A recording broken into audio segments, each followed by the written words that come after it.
Ang sarap tingnan ng alon ng dagat, oh. Ang tahimik niya ngayon.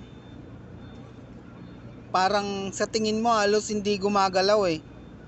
Pero may pagkakataon na sa kinatatayuan ko ngayon kung saan ako nakatindig, umaabot pa dito ang alon lalo pag high tide. Naalala ko tuloy parang ganyan ang buhay eh. Minsan dumadaan ka sa matinding alon, sa matinding pagsubok sa buhay. Pero dumaan man ang mga yan, lumubog ka man, umahon ka, nagtry ka ng mga alam mong makakabuti sa'yo, nag-business ka, bumagsak ka, pero tumayo ka ulit, lumaban ka, nag-business ka ulit, bumagsak ka ulit. Pero tumayo ka pa rin at nag-business ka ulit.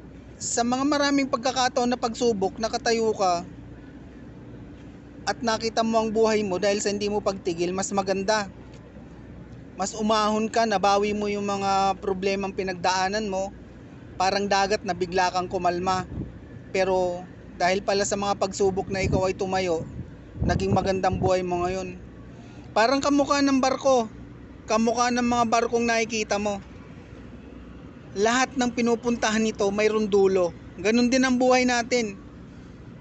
Kung saan tayo tumayo, saan tayo lumubog at bumangon, may patutunguhan ng pinaghihirapan natin.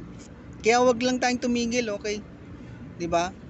Wag tayong tumigil. Pagka bumagsak tayo, nabigo tayo, sige pa rin, laban pa rin. Ang mahalaga dito, hindi tayo bumibitaw sa pananalig sa Panginoon na balang araw magkakaroon tayo ng tagumpay.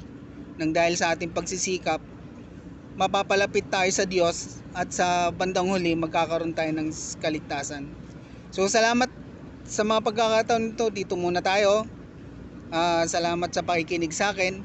At ito, nag-feature tayo ng ibang mga tanawin. Napaisip lang tayo ng ibang salawikain at i-apply natin sa ating sarili. Bye bye guys!